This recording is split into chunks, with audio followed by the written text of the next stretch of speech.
Fadlizon disebut dukung aksi terorisme. LKAB bongkar hal ini. Otak provokatornya Fadlizon ini luar biasa. Yang jelas terorisme itu tidak mengenal profesinya apa. Kalau kebetulan dia seorang petani tapi teroris, sikat saja. Kalau kebetulan dia dokter tapi teroris, sikat saja. Kalau kebetulan dia anggota DPR tapi teroris, sikat juga. Saudara-saudara, saya ingin melakukan klarifikasi terhadap fitnah yang mengaitkan kerja saya sebagai anggota DPR, waktu itu Wakil Ketua DPR RI, dengan isu terorisme.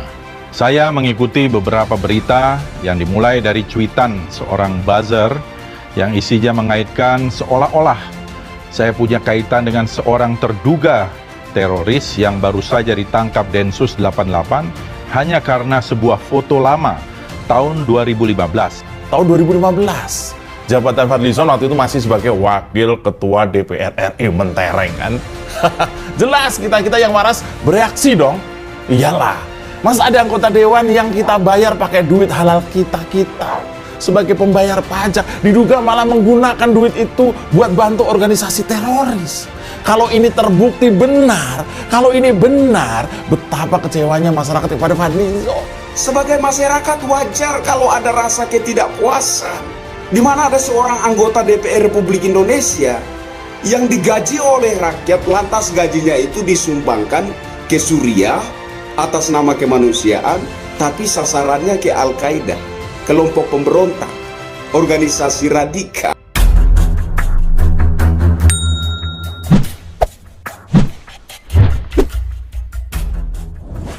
Direktur Eksekutif Lembaga Kajian Anak Bangsa atau LKAB Rudi S. Kamri membongkar skema Fadlizon yang disebut mendukung kelompok terorisme di Indonesia. Menurut dia, Fadlizon cukup lama membuat skema membela aksi terorisme, bahkan mendesak pemerintah membubarkan Densus 88.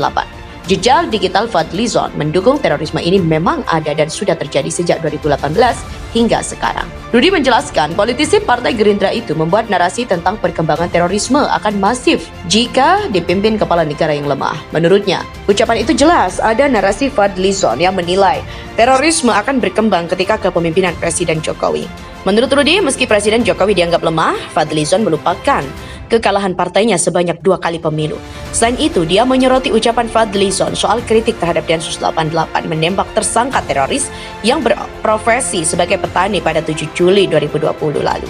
Rudi menuturkan, dalam hal ini logika Fadlizon itu sangat aneh karena tersangka terorisme tidak mengenal profesi untuk ditindak Densus 88.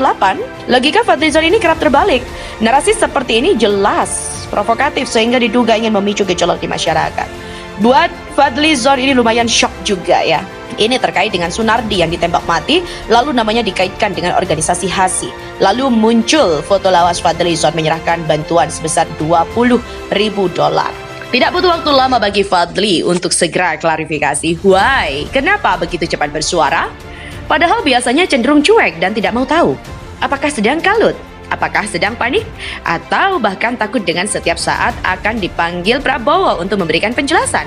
Mungkin sedang deg-degan sport jantung ya. Dalam klarifikasinya, Fadlizon menegaskan dirinya sama sekali tidak terkait dengan terorisme. Katanya, sebagai Wakil Ketua DPR RI Koordinator Bidang Politik, Hukum, dan Keamanan, setiap hari saya menerima berbagai delegasi, bahkan hingga puluhan ribu orang. Delegasi masyarakat yang saya terima mewakili berbagai spektrum golongan dan kepentingan, baik untuk keperluan audiensi, penerimaan pengaduan, maupun courtesy call. Sebagai wakil rakyat, saya selalu bersikap terbuka terhadap seluruh anggota masyarakat apapun suku, ras, agama, serta afiliasi politiknya. Itu adalah bagian dari tugas representasi saya sebagai anggota DPR RI. Pada 28 Mei 2015, Fadlizon bersama Fahri Hamzah menerima permintaan delegasi kemanusiaan dari Forum Indonesia Peduli Syam atau FIPS yang dipimpin oleh Bahtiar Nasir. Bahtiar Nasir? Orang model begini kok ditemui? Singkat kata, rombongan Bahtiar Nasir datang dengan menyampaikan perkembangan situasi pengungsi Suriah di perbatasan Turki yang membutuhkan bantuan dari masyarakat Indonesia. Mereka menggalang dana untuk rumah sakit darurat, makanan, serta pakaian bagi pengungsi korban perang. Dana itu dikumpulkan dari masyarakat dan FIPS meminta Fadli dan Fahri Hamzah sebagai representasi pimpinan wakil rakyat untuk menyerahkan bantuan kemanusiaan itu kepada FIPS. Fadlizon bilang total sumbangannya itu $20.000 adalah dana masyarakat yang berpartisipasi dalam penggalangan, bukan duit pribadinya maupun Fahri Hamzah. Intinya Fadli melakukan pembelaan. Oke, tapi logikanya tidak nyambung. Fadli menyebut upaya mengaitkan dirinya dengan teroris merupakan fitnah. Sama seperti kasus Farid Alkbah yang sempat di istana. Dia heran jika peristiwa ini seperti ini dikait-kaitkan. Upaya untuk mengait-kaitkan dengan terduga teroris adalah fitnah belaka. Secara politik saya menganggap ini adalah fitnah yang kotor. Sama seperti kalau ada orang yang bertemu mengaitkan Presiden Jokowi dengan terorisme hanya karena pernah menerima terduga teroris Farid Alkbah di istana. Penjelasan ini saya buat untuk menepis fitnah yang sejumlah orang yang secara inisiatif berusaha memutarbalikkan dukungan saya terhadap aksi kemanusiaan seolah adalah bentuk dukungan terhadap terorisme. Itu fitnah yang sangat kotor dan keji sekali, katanya. Sudah paham? Soal Pak Jokowi menerima Farid Alkbah itu beda sekali. Memangnya Jokowi ada menyumbang ke dia? Itu perbedaan yang mencolok sekali. Di media sosial, Fadlizon juga terus dikecam, bahkan tagar tangkap dirinya terus menggema dan sempat menjadi trending. Banyak netizen yang mulai paham kenapa Fadlizon itu sangat gigih meminta agar Densus 88 dibubarkan. Banyak yang membuka kembali cuitan-cuitan Fadli yang lantang bersuara dikala ada penangkapan tersangka terorisme. Dengan munculnya berita sumbangan ini, otomatis persepsi pun semakin kuat. Terserah Fadli mau gimana klarifikasi, tapi bagi yang muak dengan orang ini, ya mungkin bagi mereka saat ini yang tepat adalah untuk menggoreng dan menyerang balik. Selama ini job-job Sena Jidat seolah itu paling suci. Dan yang paling lucu adalah Gerindra dan Prabowo yang seolah membiarkan Fadli berbahasa enaknya. Apakah jangan-jangan Fadlizon ini punya posisi paling tinggi di partai yang mengalahkan Prabowo? Apakah Prabowo takut pada Fadli sehingga tidak berani menegur, apalagi menindaklanjut ataupun menindak tegas Fadli?